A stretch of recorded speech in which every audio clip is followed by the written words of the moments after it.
Hello dear students. In today's class we'll be starting with a fresh chapter.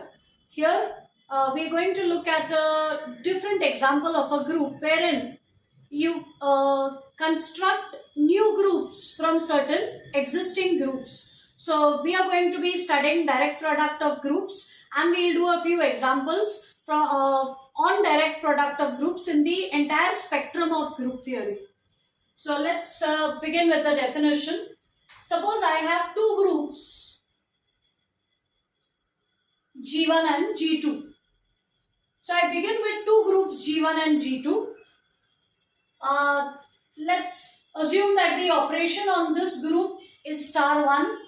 Let's assume that the operation on this group is star 2. Because when I take two groups, there is no reason to expect the binary operations to be the same. Now I look at the Cartesian product of G1 with G2. I look at this set G1 cross G2. This will contain all ordered pairs like A comma B, where A lies in G1 and B lies in G2. So I use these two sets G1, G2 to form a third set, namely the Cartesian product of G1 and G2. Then on this set, I am going to define a binary operation. Of course, I have to still prove that it is a binary operation. So I will define an operation on this set AB, on this set G1 cross G2 by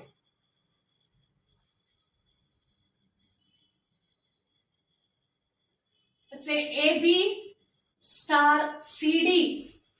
So elements of this set are ordered pairs. So I take two elements from this set and I am going to give a formula to combine these two elements.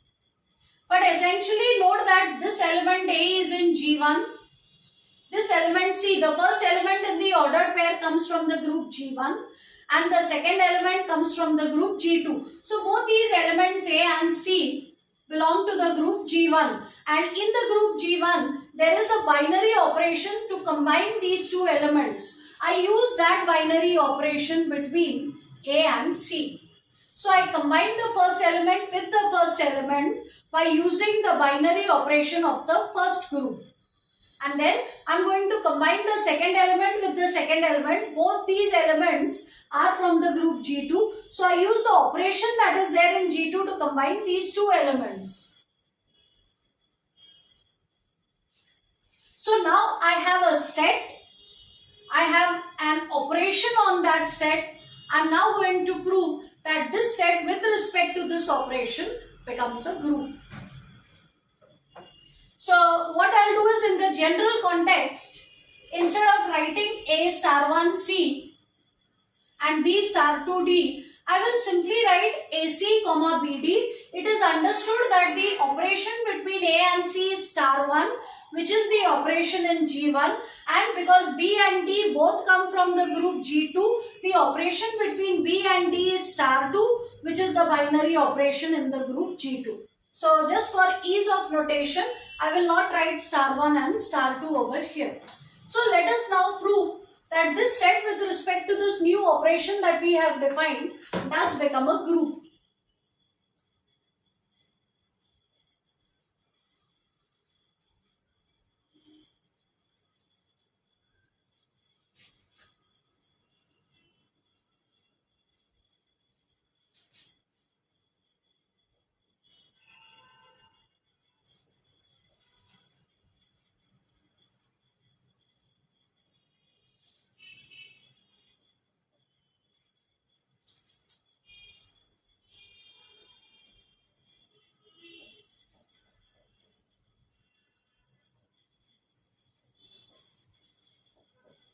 So let us start with two groups G1, G2.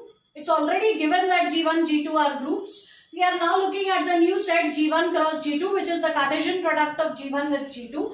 And on this set, I am defining an operation star as ordered pair AB combined with CD will give us the ordered pair AC comma BD, where between A and C we have the operation of G1, between B and D we have the operation of G2. Then we are going to prove that this set with respect to this operation is a group. So let's verify all properties. So firstly, let AB comma CD. Let's take two elements in this set. That means the first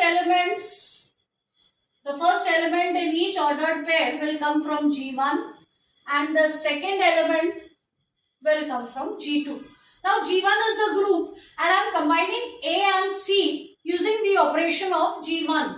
So the element AC is going to belong to G1. Similarly, both B and D lie in G2. G2 is a group. I am combining B and D with the operation that is there in G2. So naturally BD by closure property will lie inside G2.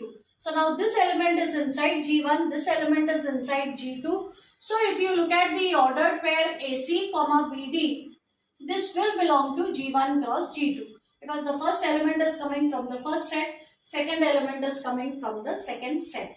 So AB star CD, which is equal to this, is also an element of the same set. So closure property is satisfied, or we say that star is a binary operation on this set. Let us now prove that this operation is associative. So let AB, CD, E, F belong to G1 cross G2. Let us combine the three elements as AB star, CD star, EF. Let's combine these three elements by first combining these two.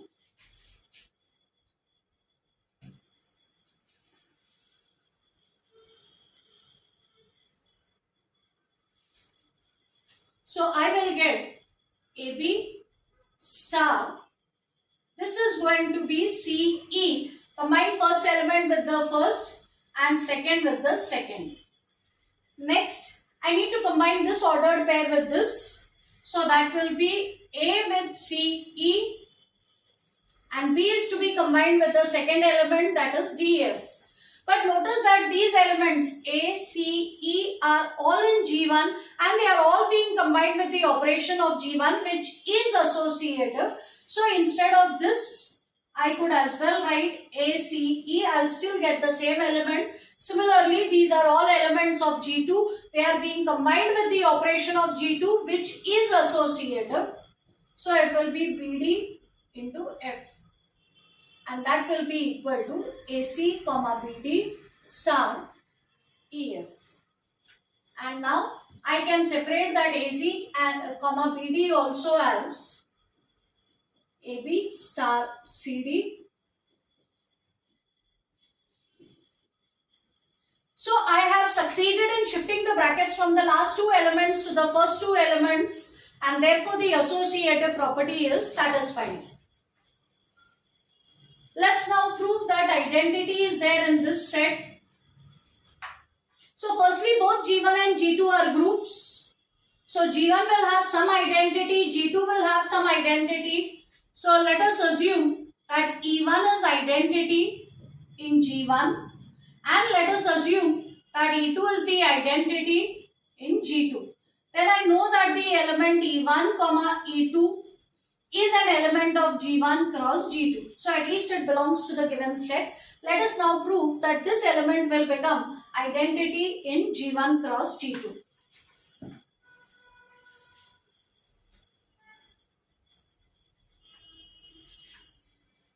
So let us take any arbitrary element of G1 cross G2. That means A lies in G1, B lies in G2. Let's combine this element with E1 star E2. Sorry, E1 comma E2. So this will be A times E1, B times E2. A is an element of G1. E1 is identity of G1. So A times E1 will be A. Similarly, B times E2 will be B. So likewise, we can prove that E1, E2 star AB will also give us AB. So this element E1 comma E2 becomes the identity of G1 cross G2. Next, let us take any element in G1 cross G2.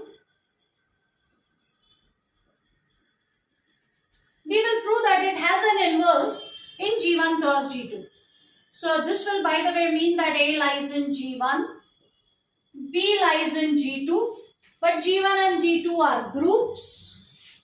So there will be some A inverse in G1. Likewise, there will be some inverse of this element in G2. So A star A inverse is E1 because this is happening in E1. And B star B inverse, I should not be using the same star. So A combined with A inverse in G1 will be identity of G1. B combined with B inverse will give me identity of this group. And now look at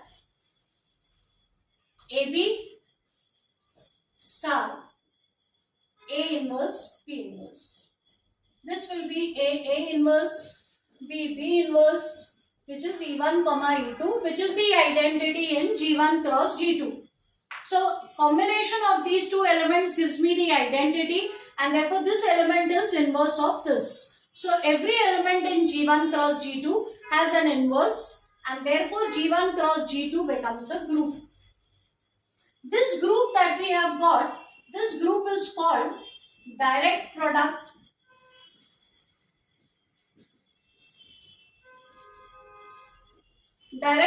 of the two groups G1 and G2.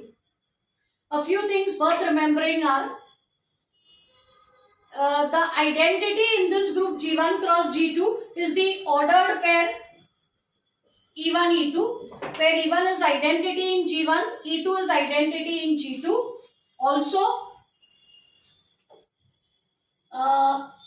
we saw from here that this element is inverse of this. So, if I want the inverse of an ordered pair in G1 cross G2, I simply must take the inverse of the first element in G1, inverse of the second element in G2. Then this ordered pair is going to be the inverse of this. Also, if G1 and G2 are finite groups, then G1 cross G2 will be finite. And naturally, if the number of elements in G1 is m, number of elements in G2 is n, the number of elements in the direct product will be m into n, because it's simply the Cartesian product. As a set, it is simply the Cartesian product. So number of elements in G1 cross G2 will be m into n.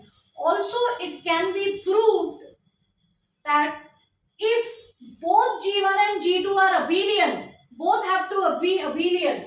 So we can prove that if G1 and G2 are abelian,